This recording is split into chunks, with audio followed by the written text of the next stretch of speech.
Yo sé que el aire se siente enrarecido y sé que le estamos echando la culpa a la luna llena y a Urano, ambas en Escorpio, en la casa del oculto, es decir, todo está como extraño, pero no se preocupen porque esto es el lunes.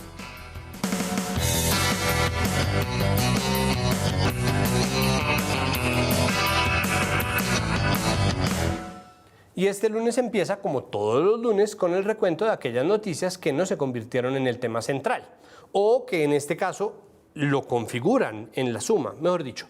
Podríamos empezar hablando de encuestas, porque ya salieron un par de ellas que muestran dos hechos nada sorprendentes. Por un lado, que la aprobación de Iván Duque, a quien tal vez recuerden por su programa de televisión Prevención y Acción, está por el piso. La otra, que Gustavo Petro, que es precandidato desde el 2018 por parte del pacto histórico de la izquierda, pues está al alza y se muestra sólido, incluso en segunda vuelta, en donde antes se pronosticaba que el único candidato que saldría ganador contra el candidato del uribismo o de la derecha sería Sergio Fajardo, que no es otra cosa que un candidato pues, de la derecha. Y ahora muchos están que no saben para dónde salir a correr, empezando por Semana, que ya no sabe si dedicarse a monitorear la vida de Juan Guillermo Monsalve, el testigo estrella del caso Uribe, o a mover a como dé lugar a cualquier candidato, cualquiera al que le den los números para vencer a Petro. Y por eso salen a preguntarse, pero ¿qué pasa con Sergio Fajardo? Y pues no saben, yo les cuento qué pasa con Sergio Fajardo. Bueno, pues pasa que no hace nada. Pasa que se muestra indolente con sus matachitos y con sus reflexiones ahí salidas de nada, y no parece tener sangre en las venas. Es decir, es bueno que la gente, es bueno que los líderes tengan la cabeza fría, pero no el pecho frío. Al pecho frío siempre lo mandan a la banca. Y yo sé que no es fácil recordarlo porque como ya casi nadie tiene Winmas, pues nadie ve fútbol colombiano, pero recuérdenlo, no solamente aplica para fútbol. Bueno, eso y que tal vez está funcionando la estrategia del petrismo de atacar ya no a los uribistas sino al centro o en realidad al resto de la gente, y si eso es así, tengo que parar y aceptar que me equivoqué al pensar que esa estrategia de salir a decir bobadas sobre los venezolanos que no pueden votar o las feministas que no quieren dividir a la izquierda y a los izquierdistas que no son petristas o a los expetristas les iba a restar votos. Al parecer no, al parecer eso nos encanta. Y ojo, obviamente también le ayuda a Petro, que el resto de la oposición pues es pálida, lánguida e inerte. Y saben también que le ayuda al petrismo ya que están tan preocupados.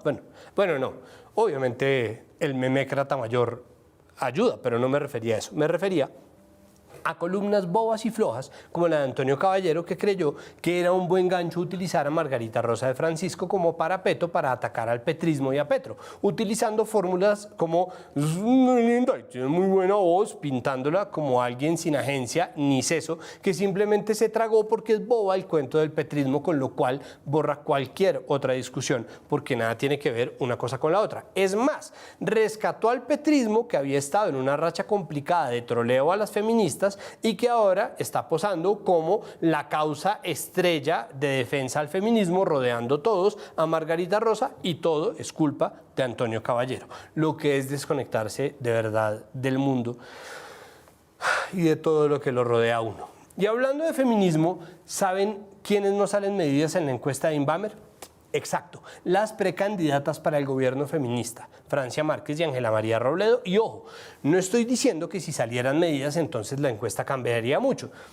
Seguramente tendrían malos números y no se acercarían a los de Petro, pero merecen estar en la encuesta. Pues, a ver, es que si sale Federico Gutiérrez, si sale Alex Cachuchar, pues ellas tendrían que salir. Y yo sé, entonces ustedes van a salir a decirme, es que ellas no se bien sabe cuando se hizo la encuesta. Y pues a ver, eso es mentira. Primero, tanto Francia como Ángela María habían dicho en repetidas ocasiones que quieren ser presidentas. Segundo, Marta Lucía Ramírez sí quiere ser presidenta y yo sé que es la candidata uribista con más opciones, pero ella no ha renunciado a la vicepresidencia, así que todavía no está en la carrera. Y tercero, ¿saben quién más sale en la encuesta más allá a la derecha, lejos, cerca al margen de error? Exacto, Tomás Uribe, que no ha dicho aún que quiera ser candidato, que no es un candidato. Eso se lo inventó Vicky Dávila hasta donde sabemos y luego lo reforzó Julio Sánchez Cristo. Pero Tomás Uribe sale en todos los sondeos de opinión. Y además de eso, es el entrevistado favorito de Colombia. Y pese a eso, solamente ha subido 2 puntos porcentuales en las encuestas. Y yo no quiero que nos gobierne. No estoy diciendo que entonces arréglenlo, pero como hay medios que sí, pues va este consejo gratis. Si ustedes quieren que sea un candidato viable, dejen de publicar fotos de Tomás Uribe en las que él parezca un psicópata. Yo sé que yo no lo conozco, es decir, yo no sé nada de Tomás Uribe, pero si ustedes insisten en retratarlo como un villano de Game of Thrones, pues lo van a hundir más de lo que se puede hundir uno siendo un heredero del dinero, los privilegios y obviamente las atrocidades del uribismo, que no tiene además experiencia, que no tiene méritos, que no sabe nada de política. Pero si ustedes encima insisten en poner estas fotos de él, pues no van a lograr de verdad mucha votación. Mi teoría es que él en realidad no quiere ser candidato, por lo que salió a contarle a la revista Bocas una historia horrible de maltrato infantil protagonizada por su papá, que realmente no es una sorpresa porque su papá también es el papá maltratador de todos nosotros, el gran padre de la patria con P mayúscula. Pero es un episodio doloroso que lo deja mal parado a él y a su papá, y yo no entiendo cómo puede no darse cuenta, porque no es precisamente un compañero que no cuida las comunicaciones. Yo creo que él se da cuenta, pero él sabe que están tratando de untárnoslo, o más bien de hacérnoslo tragar a la fuerza, lo que pase primero. Y todo esto se debe a que el uribismo no tiene ni un solo candidato viable, ni siquiera por rebote. Y eso es lo que pasa cuando uno se dedica a cultivar una secta funesta que hace y piensa en ese orden todo lo que dice una sola persona, que cuando esa persona ya no puede mandar, pues no hay nadie que lo reemplace, solamente un poco de monigotes, mirad, un poco de monigotes que no sirven para nada, solamente para recitar un libreto, y así es muy complicado. Pues es que no hay nadie, ni así por encimita, ya ni siquiera se pueden juntar las moneditas para hacerle un capital político, pero vamos a ver qué van a hacer. De pronto, claro, de pronto es por eso que odian tanto a la JEP, porque si ya hay una entidad del Estado que esté revisando las tumbas, entonces, ¿quién va a salir a votarles? Bueno, de pronto la respuesta ya está y la tiene. Quiero al mismo tiempo decirle a los colombianos que existen también trabajos para desarticular estructuras criminales que estarían detrás de involucrarse en procesos de contratación en la Registraduría Nacional del Estado Civil. Esas estructuras son estructuras importantes que tienen además personas poderosas detrás de esos grupos. Ni más ni menos que Barbosa, el intrépido y sagaz fiscal Barbosa, que dice que están tras la pista de unas mafias criminales que planean infiltrarse en la contratación de la Registraduría Nacional del Estado Civil. Ojo, no dice quiénes, ni dice a qué proyecto político están apoyando, y por supuesto uno debería desconfiar. Y yo los invito a que desconfiemos, porque esto que él está haciendo es la clásica Néstor Humberto. Yo no sé si lo recuerden. Sale a anunciar un poco de cosas borrosas, a ver qué sale. Que tenemos pruebas fehacientes, conecluyentes y esas pruebas. Fue tan ambiguo que yo creo que esa cara de seriedad del registrador Vega era porque él estaba en realidad sudando frío. Entonces salía Barbosa, tenemos un trabajo, pero hay unas estructuras muy importantes de gente en altos cargos que está infiltrándose en la contratación, y este señor, hasta que dijo, le paso la palabra al doctor registrador Vega, el tipo, Entonces desconfiemos, porque todo parece indicar que ellos también están respondiendo a las encuestas. Claro, porque el registrador Alexander Vega va a dejar que alguien le arrebate siquiera un solo contratico de la registraduría que él mismo le ha entregado a los clanes políticos. Sé cómo no, pero mejor todavía no hablemos de encuestas que son tan engañosas, ni hablemos de las mafias sin cara, sin nombre, ni nada, ni de las filtraciones a la prensa de Barbosa, ni de las elecciones para las que todavía falta un largo trecho.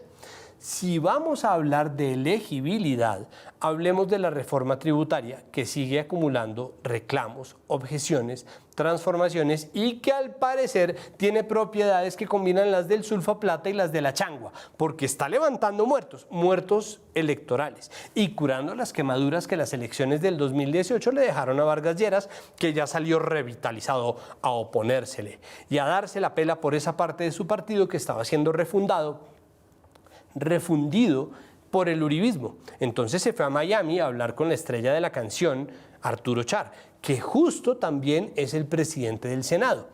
Y otro que se plantó fuerte contra la reforma es el expresidente César Gaviria, que ya dijo que habrá sanciones para congresistas liberales que planeen votar a favor del proyecto de ley, anticipando, por supuesto, que iba a llegar lloviendo la mermelada para atar voto a voto, persona a persona, que es la táctica de este gobierno. Pero resulta que Iván Duque, presentador de Prevención y Acción, también tiene objeciones a la reforma, pues le contó a Semana que él tampoco entiende cómo llegó el texto final, el cuento de grabar los servicios funerarios, que eso no da plata. Y pues, más allá de pensar si en realidad pasó eso a sus espaldas, que ya es un clásico de las explicaciones presidenciales en Colombia, creo que es importante decir que sí hay plata allí. Es decir, los servicios funerarios son carísimos y son más caros para la gente que no tiene plata. Y no lo digo porque tengan menos plata, gracias Paril, sino porque los seguros funerarios y las ofertas que se les ofrecen a quienes tienen plata se les ofrecen en el momento de comprarlos, uno aprovecha y para eso pues uno tiene que tener plata en la cuenta. Una persona que no tenga plata en la cuenta no puede aprovechar ofertazos, pero además sería el único momento en el que la muerte no diera plata en la historia de este país.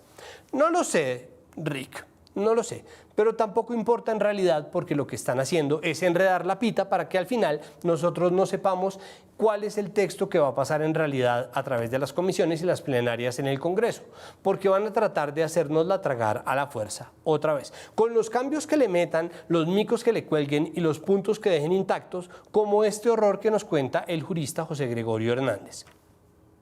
En el proyecto de ley de reforma tributaria se prevé que el Congreso otorgue facultades extraordinarias al presidente de la República para suprimir, fusionar, escindir, reestructurar, liquidar entidades del orden nacional de la rama ejecutiva. Y igualmente se contempla que puede el presidente de la República hacer las modificaciones presupuestales pertinentes, punto que en tiempo de paz corresponde siempre al Congreso de la República. Pero además no se ha tenido en cuenta que en materia tributaria el gobierno no puede recibir facultades extraordinarias ni las puede conceder el Congreso. Y aunque este tema de la fusión, supresión, escisión de entidades no es propiamente tributario, debería estar incorporado a otro proyecto de ley distinto, porque todo proyecto de ley por unidad de materia, según lo ordena la Constitución, debe referirse a un solo asunto, a una sola materia, y aquí se están refundiendo varias, además de que se está invadiendo la órbita en materia de presupuesto, que corresponde en tiempo de paz única y exclusivamente al Congreso de la República.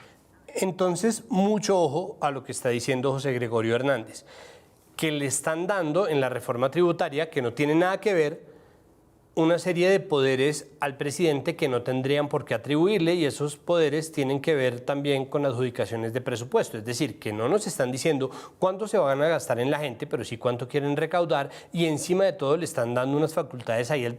Mejor dicho, por favor graben este pedazo, al menos este pedazo, porque yo sé que con todo y que se los estamos mostrando, es posible que igual lo dejen así y no lo cambiemos y no reclamemos, porque esa es la clásica movida de este gobierno, armar leyes y proyectos de ley complejos y estoperoludos para que la gente no se los lea completos, para que la gente no pueda fijarse en todo lo que contienen y que los puntos de descontento y de indignación instantánea protejan otras partes peores del articulado, como pasa con esta. Ya se ha visto y sigue pasando y seguirá pasando. Lo que sí es verdad, fijo, es que la gente está descontenta. Ya llegaremos allá. Por lo que, para disipar algunas dudas, ya por fin llegó un pronunciamiento del presidente con respecto al proyecto. La urgencia de la reforma, con modificaciones. La pobreza, el desempleo y la escasez de las finanzas públicas obligan a la reforma. Lo peor para la democracia es nada hacer. Y en este video, que obviamente no vamos a ver completo, dice varias cosas que llaman mucho la atención. La primera, por supuesto, es que lo peor para la democracia es nada hacer, con lo cual, nada hacer, con lo cual es claro que está tomando distancia de Sergio Fajardo. Mientras que al final del video dice que esta crisis la tienen que pagar los más ricos. Quieto, Carlos Marx. Obviamente está pensando en las encuestas, como todo el mundo en la política en este país. Y además de eso, en la mañana de hoy estuvo diciendo que él pidió durante mucho tiempo y le pidió al gobierno que no sacara esa reforma tributaria. Con lo que el pacto histórico debe estar preparándole una super fiesta de bienvenida, que no sería raro porque ellos aceptan básicamente a cualquiera que les haga ojitos. Vengan de donde vengan, sean quienes sean. Lo único que ellos no aceptan es que se les critique. Lo que es un problema porque el mismo Petro dijo que tenían que prepararse para estar en el poder. Y eso definitivamente incluye estar preparado para recibir críticas y no descalificar la polémica como una agenda diseñada para quitarles votos y agencia y poder, y pensar que si uno está en desacuerdo con Petro, pero sobre todo con su legión de trolls babosos y opinadores sin criterio, gente que va sin despelucarse del machismo a la xenofobia, entonces uno es un agente pagado por alguna fuerza oscura o por Sergio Fajardo. Pero tampoco vamos a hablar de eso, ni vamos a hablar de la reforma tributaria, aunque todo está conectado en nuestro tema de hoy, al que ya casi llegamos. Pero antes tenemos que pasar por las declaraciones desafortunadas de la ministra de Relaciones Exteriores. ¿Se acuerdan que tenemos una ministra de Relaciones Exteriores? Pues sí, Claudia Blum salió a decir esta burrada. Debe considerarse la existencia de disidencias de FARC como un incumplimiento justamente de la antigua guerrilla convertida ahora en partido político. Los enemigos del acuerdo y de la paz en Colombia son los criminales, incluidas las disidencias. Y salió a decir esta burrada frente a la ONU en un momento en el que el asesinato de líderes y lideresas sociales y las masacres están disparadas. ¡Qué vergüenza y qué dolor! ¿Cómo será el nivel de la burrada que dijo que del gobierno salieron a corregirla? Claro, no sería la primera vez, ni siquiera en este monólogo, que este gobierno sale a corregir el libreto del mismo gobierno porque son expertos en tantear a la gente con pésimos resultados. Y ese sí es nuestro tema de hoy. O todos lo son, en realidad, todo está conectado. Porque es el descontento con la desconexión de nuestra clase política, con la reforma tributaria que no soluciona la inequidad que sigue costándonos vidas, con su tratamiento displicente y su indolencia en medio de la pandemia, con su violencia de padres maltratadores y todo en medio de esta crisis sanitaria, lo que nos lleva a las declaraciones muy desafortunadas de la alcaldesa Claudia López, que dijo anoche al presentar las nuevas medidas sanitarias, que son básicamente las mismas que las marchas, bueno, mejor dicho, dijo que las marchas y aglomeraciones eran un atentado contra la vida cuando sabe que estamos a puertas del paro, a lo que salieron a recordarle que ella había permitido que la gente se acolpara a ver la llegada de la Vuelta a Colombia en bicicleta, o que no está teniendo en cuenta el hecho de que Transmilenio sigue a reventar sin que nadie se ocupe de ello. Mientras que las marchas son al aire libre y pueden hacerse con mínimo riesgo siempre y cuando, ojo, nos ahorren el ESMAD, que son los que en realidad convierten cualquier marcha en un atentado contra la vida y que de salir van a generar con sus armas no letales más congestión hospitalaria, cuando además ya está probado que el gas lacrimógeno que tanto les gusta echarnos empeora la condición de los pulmones, que son el primer órgano en riesgo con la COVID-19, entonces pilas ahí. Claro. Luego, Claudia López, para ser absolutamente justos, se retractó de sus declaraciones iniciales y las cambió por unas mucho más sensatas, menos mal, porque la que salió a decir en un comienzo solamente iba a sacar más gente a la calle. Y porque además esos pobres asesores de comunicaciones o son unos idiotas incurables, o son los peores enemigos de la alcaldesa, o aportan tanto como Natalia Bedoya y estaban a punto de entrar en detrimento patrimonial de lo poco que les ponen atención. Entonces, vale. Es verdad que estamos en la pandemia y que sí, la pandemia está en su punto más álgido en Bogotá y en todo el país, pero la pandemia es también un ingrediente en la lista de este descontento generalizado que en este momento parece ser más grande que la sensatez y más importante que la bioseguridad, y todo esto lo vamos a evaluar cuando volvamos de esta pausa. Hoy hablamos de lo que se viene este miércoles 28 en el paro nacional y las posibilidades de la protesta en estos tiempos difíciles. Ya volvemos a el lunes.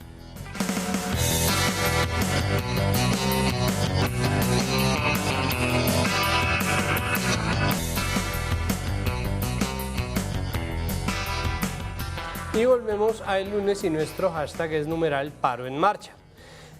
Ya hice una exposición de los motivos que llevan a la gente a marchar. Finalmente, el recuento de las noticias solamente son las capas y capas que se van acumulando y que van generando este descontento que nos trae al paro del 28 de abril.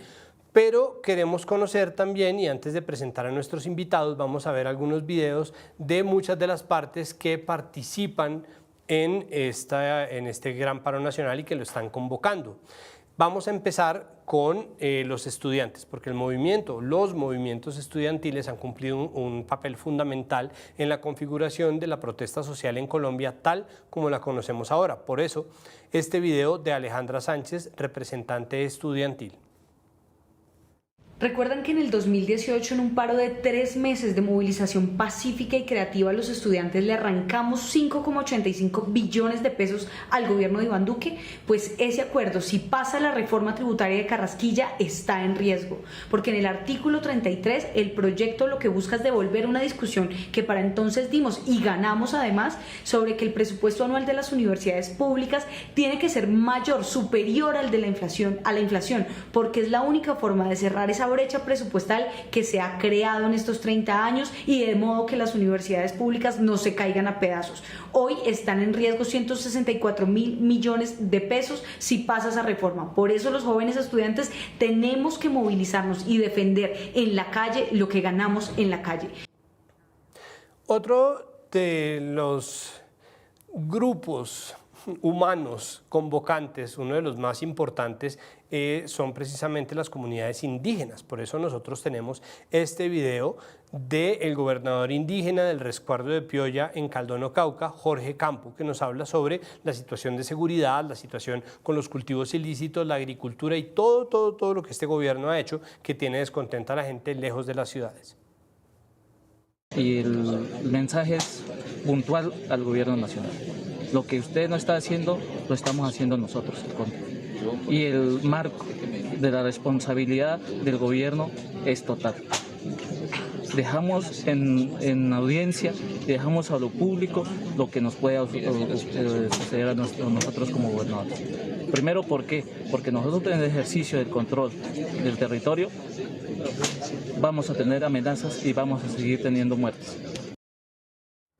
Pero, por supuesto, el suceso que termina enfocando y encauzando todo ese descontento, para mí está dividido en dos partes. Por un lado, está la reforma tributaria, obviamente, y las medidas económicas en medio de la pandemia, y por eso estamos con Francisco Maltés, presidente de la CUT, y la situación complicada de seguridad. Ya oían ustedes al gobernador Campo, pero además se encuentra con nosotros Gustavo Vélez, del pueblo Embera Chamí, consejero de Derechos Humanos y Paz de la Organización Nacional Indígena de Colombia, ONIC. Francisco, Gustavo, bienvenidos a El Lunes, buenas noches. Buenas noches, Santiago, gracias por la invitación.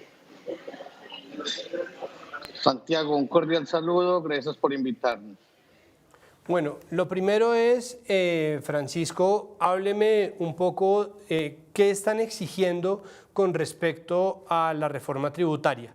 Hay muchas voces que piden que se cambie, hay partes de la oposición que están diciendo que habría que dialogarlo, pero hay muchos que están pidiendo simplemente que se caiga. ¿Cuál es la posición del Comité del Paro frente a la reforma tributaria y qué proponen a cambio de esa ley fiscal que estaba tratando de pasar el gobierno Duque? Nosotros solicitamos que las fuerzas políticas presentes en el Congreso de la República hundan la reforma tributaria. Esta reforma tributaria fundamentalmente es para pagar la deuda externa. Más de 16 billones, cerca del 60% del recaudo, es para pagar la deuda externa. Y un poco más del 20% es para lo que llaman los programas sociales. Entonces, no se puede engañar al pueblo diciendo que esto es una reforma para los sectores sociales, para ayudar a los pobres, cuando cerca del 60% es para pagar la deuda externa. Por eso creemos que se debe hundir. Y más adelante se hace necesario convocar a todos los sectores sociales para discutir qué tipo de estatuto tributario necesitamos. Hay que acabar con los 370 billones de pesos que están en los paraísos fiscales que no tributan un solo peso en Colombia. Hay que preguntarle al señor de SAR Anticorrupción, yo no sé ese señor qué hace, se gana la plata tranquilamente. Él ha dicho que hay 50 billones de pesos que se pierden en corrupción, pero no tengo conocimiento de una sola demanda que el señor haya hecho contra actos de corrupción. Entonces, necesitamos discutir un estatuto tributario, todos los sectores de la sociedad colombiana. Gustavo, hábleme un poco sobre el papel que van a cumplir en esta convocatoria al paro de las comunidades indígenas. Ustedes de la ONIC pues tienen obviamente un interés pues fundamental en la protección de la vida, porque ya se ha visto en el Cauca pues la situación de seguridad es horrible, y también lo es en el Catatumbo y también lo es en el Guaviare. Pero además hay un ingrediente agrario y agrícola que tiene que ver con cultivos ilícitos. Cuénteme un poco cuál es la parte que les corresponde a las comunidades indígenas en este pliego del paro del 28 de abril. Bueno, efectivamente, la Organización Nacional Indígena de Colombia ha venido promoviendo y hace parte de este comité para el próximo paro del 28 de abril, con el ánimo de siempre decir a este gobierno que no ha querido realmente realizar inversiones serias al campo y a los pueblos indígenas. Por un lado, decir pues que este gobierno, la respuesta frente a las necesidades de los pueblos indígenas ha sido implementar nuevamente la aspersión del glifosato en los territorios indígenas, cosa con el cual las comunidades indígenas hemos rechazado rotundamente, porque es acabar con la biodiversidad, con el agua, con la vida y con el campo. Por otro lado, pues nosotros hemos dicho a este gobierno que frente al tema cultivo ilícito, que hace parte uno de los acuerdos de La Habana, pues no ha cumplido. Entonces, desde la ONIC hemos dicho que frente a ese incumplimiento de este gobierno, pues el movimiento indígena tiene que salir a movilizar masivamente a lo largo y ancho de este territorio.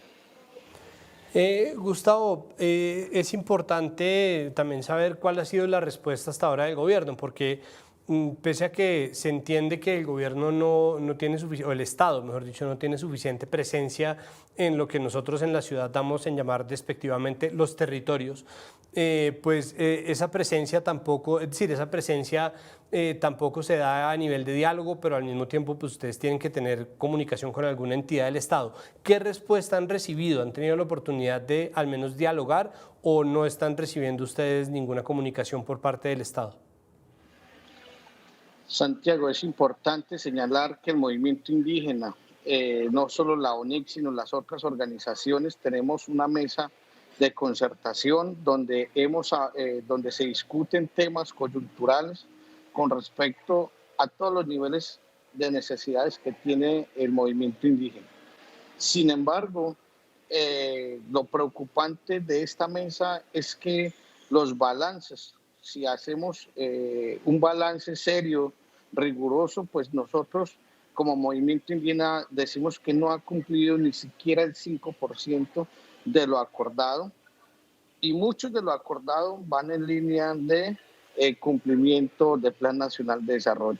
Entonces, realmente la interlocución con este gobierno, realmente hablar de acuerdos cumplidos, es muy complicado. Vemos como movimiento indígena que realmente frente a lo acordado no llegamos ni a un 5% de cumplimiento. En línea de en línea de inversión, en línea de seguridad, en línea de autonomía territorial, en línea de estructuras y formación de gobierno propio. Entonces es muy delicado la situación con el gobierno actual. Francisco, misma pregunta. ¿Qué respuesta han recibido ustedes o han tenido la oportunidad de tener alguna comunicación preliminar con el gobierno? El Comité Nacional de Paro presentó un pliego después de la movilización del 21 de noviembre y el Congreso y el presidente Duque hizo embolatarnos diciéndonos que nos sentáramos a tomar tinto, que nos sentáramos a dialogar y que al final veíamos si podíamos llegar a acuerdos. Tamaño de despropósito de cómo concibe el diálogo y la concertación el presidente Duque. Y en esta ocasión, después de que comenzó la pandemia, hemos presentado lo que se llama un plan de choque, un pliego de emergencia, que es un plan de choque para preservar la vida, mantener el empleo y la producción. Que está el tema de las vacunaciones, el tema de la renta básica, el pago para los salarios de los trabajadores de las pequeñas y medianas empresas, no de las grandes, matrícula cero. Y llevamos un año entero tratando de que el gobierno del presidente Duque nos reciba y se ha negado sistemáticamente a recibirnos. Es decir, a este gobierno no le gusta el diálogo, no le gusta la concertación. Recordemos que lo mismo le sucedió a la minga indígena. Ahí se nos cayó Francisco. Gustavo, cuénteme un poco cuál es el itinerario de la UNIC o el itinerario de comunidades indígenas. ¿Existe la posibilidad de que en medio de las protestas y si se llegan a extender por más días que simplemente el miércoles 28 ustedes vengan a Bogotá?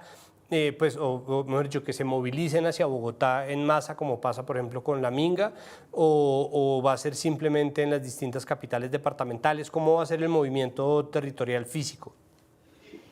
Mauricio, nosotros acabamos de salir de una cumbre nacional de los movimientos indígenas en Colombia.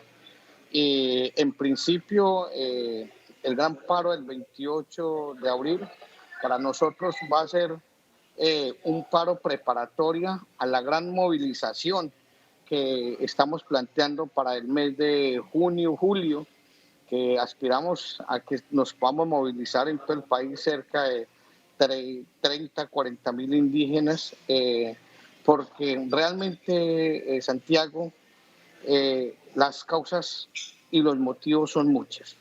Primero, el asesinato de líderes y lideresas, de autoridades, los asesinatos a los médicos tradicionales, confinamientos, minas de antipersonales en nuestros territorios, incumplimiento de este gobierno. Nosotros, el movimiento indígena, ha dicho no queremos más muerte, y como no hay una respuesta oportuna, eficiente a este gobierno, pues nosotros, el movimiento indígena, está preparando una gran movilización para mediados de este año, donde podamos confluir muchas organizaciones, muchos sectores y sectar nuestra voz de protesta. Gustavo, pero hay un asunto ahí y es que lo que usted está pidiendo es elemental, es decir, son los primeros capítulos ni siquiera, las primeras páginas de la Constitución política del país, es decir, el respeto a la vida, el respeto a la tenencia de la tierra o a poder tener unos sus cultivos realmente son derechos fundamentales. La pregunta entonces es, si eso no se ha conseguido hasta ahora, ¿cuáles son las peticiones específicas, prácticas tangibles que ustedes están haciendo? ¿Qué esperan o cómo esperan que se materialice el resultado de este paro y de la movilización de mitad de año? El movimiento indígena ha planteado unos elementos y unos principios básicos para esta movilización. Primero, que este gobierno pueda cumplir los acuerdos pactados entre las guerrillas de la FARC-EP y este mismo gobierno, ¿sí? Ahí están consagrados el tema como el respeto a la vida. Ahí están consagrados el tema como sustitución de cultivos por inversión social. Ahí están también consagrados temas como la no militarización de los territorios y resguardos indígenas. Pero es todo lo contrario, Santiago, lo que hemos visto Y frente a este tipo de actos, pues nosotros entonces le estamos diciendo al gobierno, entonces no nos sigamos más conversando en las mesas de concertación, entonces lo conversamos en el marco de la movilización.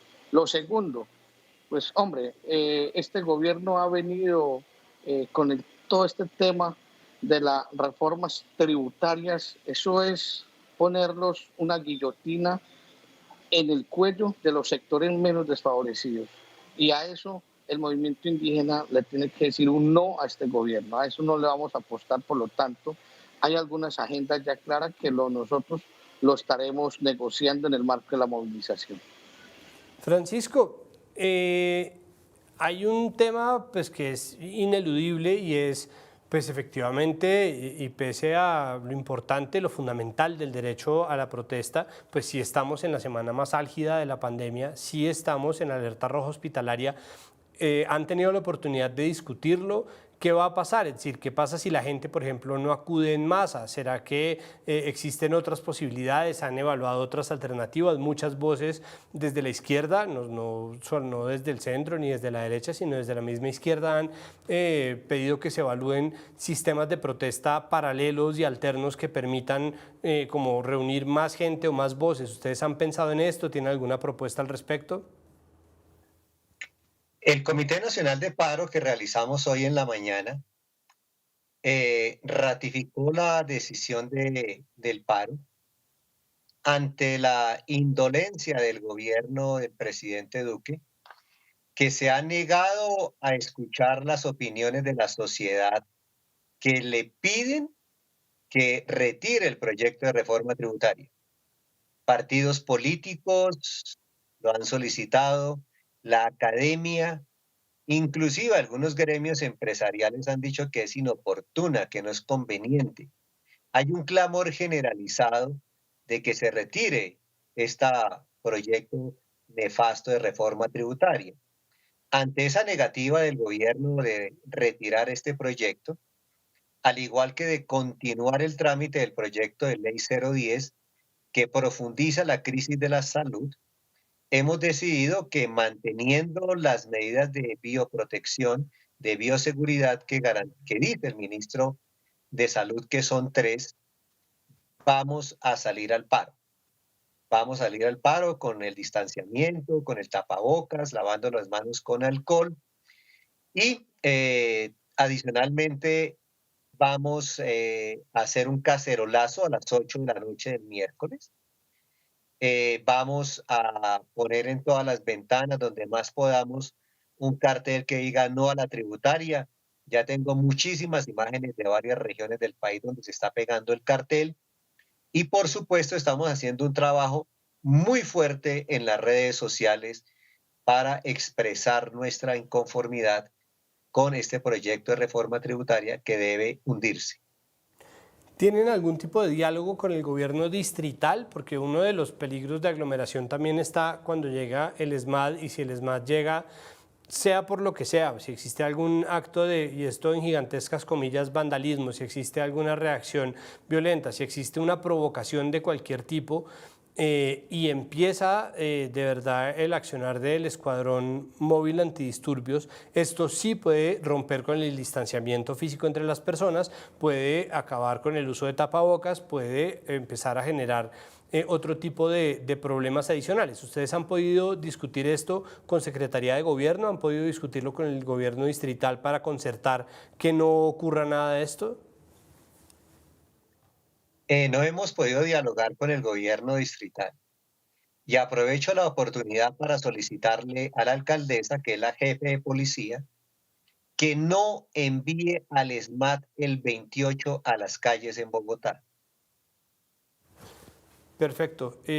Francisco, de hecho, vamos a una pausa. Acompáñeme usted, acompáñeme Gustavo. Vamos a hacer una pequeña pausa y al regresar vamos a seguir analizando lo que va a pasar y lo que convoca a este paro del 28 de abril, miércoles. Esto es el lunes.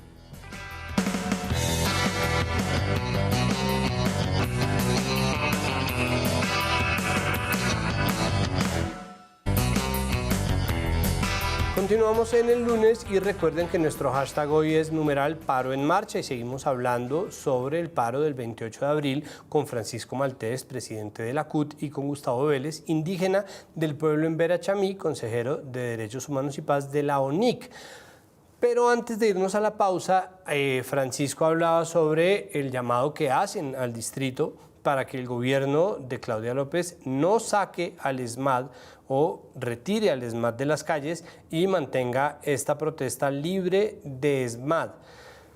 Como nosotros no sabemos si eso vaya a ser así, si vayan a acoger este llamado o si, en fin, estén pensando en absoluto en separar al ESMAD de esta manifestación, pues nosotros tenemos este video que nos envía Alejandro Rodríguez, que es el coordinador de la plataforma Grita de la ONG Temblores, que se dedica a observar los abusos y el comportamiento de la fuerza pública. Entonces, adelante. Es importante que como ciudadanos tengan en cuenta que todo procedimiento policial es de carácter público. Esto se encuentra en el artículo 15 del Código de Policía, en el que se insiste en que cualquier ciudadano y cualquier periodista puede registrar y puede grabar cualquier tipo de procedimiento policial, ya sea una detención o una dispersión de una manifestación. Asimismo, es importante tener en cuenta que una persona solo puede ser retenida y llevada a un centro de traslado por protección si está alterando el orden público, es decir, por el simple hecho de manifestarse y de encontrarse en el espacio público en el momento de una protesta social, nadie puede ser retenido. Bueno, eso fue Alejandro Rodríguez de Temblores ONG. Francisco, si el gobierno retira la reforma tributaria, el proyecto de ley que está cursando en este momento en el Congreso, ¿se levanta el paro? Si en un grado de sensatez el presidente Duque retira la reforma tributaria, la propuesta de reforma tributaria, el comité de paro se reuniría inmediatamente para analizar el tema, toda vez que las causas que han generado este paro del 28 de abril son múltiples. El asesinato permanente, sistemático de líderes sociales, indígenas, excombatientes, defensores de derechos humanos, las masacres permanentes, la reforma laboral y pensional que nos metieron por la puerta de atrás con el decreto 1174, el proyecto de ley 010 que profundiza la crisis en salud y prácticamente es la estocada final al sistema público de salud. Entonces, como son múltiples las causas que han originado el paro del 28 de abril, ante esa decisión del gobierno, nos reuniríamos en el comité de paro para tomar una decisión. La misma pregunta para usted, Gustavo. Siendo que la deuda histórica con los pueblos indígenas es tan grande y es tan pesada y se ha ampliado tanto además en tiempos de pandemia, ¿ustedes considerarían aplazar la movilización si se retirara el proyecto de ley de la reforma tributaria? Santiago, nosotros obedecemos a una mesa de coordinación del paro con otros sectores, pues dependiendo de que si el gobierno decide retirar y si el comité decide no salir a marchar, pues nosotros como movimiento indígena debemos de salir. Ya eso al interior de las organizaciones ya está planeado, pues por lo cual esperamos que el próximo 28 el movimiento indígena sí salga a hacerse sentir, salga a la gran marcha. Perfecto. ¿Por qué se hace esta planeación con tanta anticipación, Gustavo? ¿Por qué se pone, y lo mismo Francisco, por qué se pone estas fechas tan lejos? ¿Por qué se canta con tanta anticipación la convocatoria? Es algo que tal vez es obvio, pero para mí no lo es. Quisiera saberlo, Gustavo. Bueno, nosotros efectivamente hemos venido desde el principio de año hablando de las vulneraciones y de los incumplimientos de este gobierno.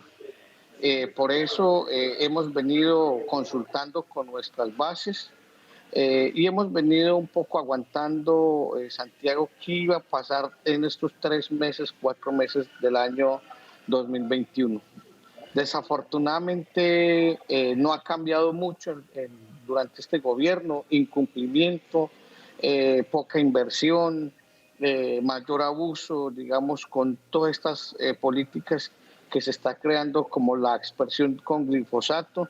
Entonces, por eso nosotros decidimos salir junto el próximo 28, basado en este comité ampliado que hemos venido con los diferentes sectores y, como lo dije anteriormente, pues el movimiento indígena sí está pensando seriamente en hacer una movilización grande a mediados de este año.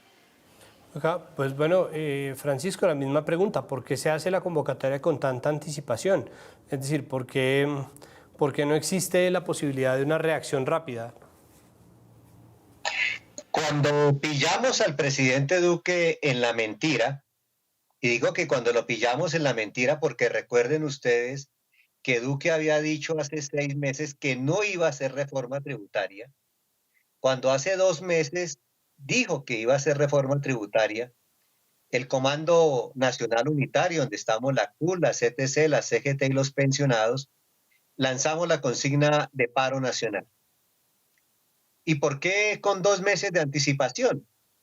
Porque nos toca hacer pedagogía con los ciudadanos. Nos toca explicarles a los ciudadanos por qué salir a la calle a parar, por qué salir a la calle a protestar con unas razones.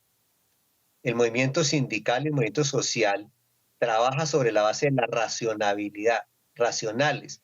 Entonces hay que explicarle a la gente cuál es el contenido de la reforma, cómo los va a perjudicar, cómo los grandes cacaos, cómo los megarricos siguen felices. No se les toca un pelo en esta reforma. Hay que explicarle a la gente con los argumentos que están en la propuesta de reforma, con el documento. Entonces, hay que hacer acción pedagógica para ganar la conciencia de los ciudadanos. Hoy en las horas, hoy aquí en Bogotá, hoy lunes, en la 7ª/26 hay un puesto de información del sindicato Sindecena. Han puesto una caseta y están explicándole a la gente el contenido de la reforma. Y es impresionante cómo la gente llega a preguntar. Entonces necesitamos acción pedagógica, necesitamos ganarnos la conciencia de las personas para que participen en las acciones para defender sus intereses. Eso me lleva, Francisco, a una pregunta que para mí es fundamental, pero que tal vez no es una pregunta urgente, y es, para nadie es un secreto que la izquierda está dividida, lleva dividida años en este país, pero cuando se habla del Comité del Paro y del Comando Unitario del Paro, pues la verdad es que también existe una crisis de representación por muchas circunstancias, una de las cuales tiene que ver con el hecho de que mucha gente ahora trabaja de independiente, trabaja de freelance, tiene contratos de prestación de servicios, razón de más para salir a protestar, pero que en general no están unidos a ninguna central obrera. La sindicalización en Colombia es muy difícil. Las disputas que existen, por ejemplo, entre la Colombia Humana y lo que era el MOIR, que ahora es Dignidad, las escisiones del Polo. Entonces, ¿cómo hacen ustedes para abordar esa crisis de representación o esa crisis de unidad que existe y que parece que solamente se resolviera a la hora de salir en el paro nacional? Pueden haber muchas observaciones sobre el tamaño del movimiento sindical, sobre qué representamos o qué no representamos, pero los que hemos puesto la agenda de discusión en el país somos nosotros. En agosto del año 2019 fue el Comando Nacional Unitario el que dijo vamos a un paro. Interpretamos el sentimiento y la necesidad de la gente en ese momento de salir a protestar. Y hoy fuimos los primeros que dijimos vamos a un paro. Y todo el país ha tenido que hablar del paro y del hundimiento de la reforma.